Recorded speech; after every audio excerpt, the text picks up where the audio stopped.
বোন, আমার কাছে বেশি ওয়াজ ছেলে মেয়ের আলাদা নাই। আপনার সতর আর পুরুষের সতরে কিছু পার্থক্য আছে। ঢাকাতে আপনার জন্য অসুস্থ হন আপনি, সেখানে সলাৎ আপনার জন্য নিষিদ্ধ এবং এতে আপনি পরেটার কাফারা করতে হয় না। পুরুষ কখনো তার জন্য সলাৎ নিষিদ্ধ হয় না, সে পড়তেই হবে যতদিন সে বেঁচে আছে, একদিনের জন্য তার জন্য নিষিদ্ধ হয় না। এইভাবে কিছু পার্থক্য আছে।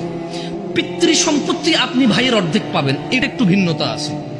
আপনি মা হবেন ও বাবা হবে, এখানে কিছু ভিন্নতা আছে। এছাড়া পৃথিবীতে যত আমল ইবাদত আছে পুরুষ মহিলার প্রায় সমান। রুজি রোজগারের জিম্মেদার পুরুষ, মহিলা না। রুজি রোজগারের জিম্মেদার কে?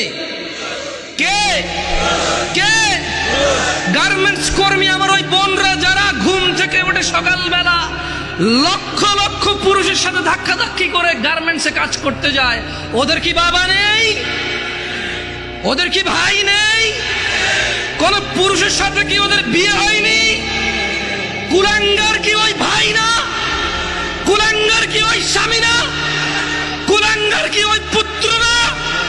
যে বেঁচে থাকতে তার বোন, তার মা, তার স্ত্রী কাজ করে তাকে খাওয়াইতে হয়, অথচ তার জিম্মেদারি ছিল না। দোষী কে এ জায়গায়? মেয়ের চাইতে বেশি দোষী এখানে ছেলে।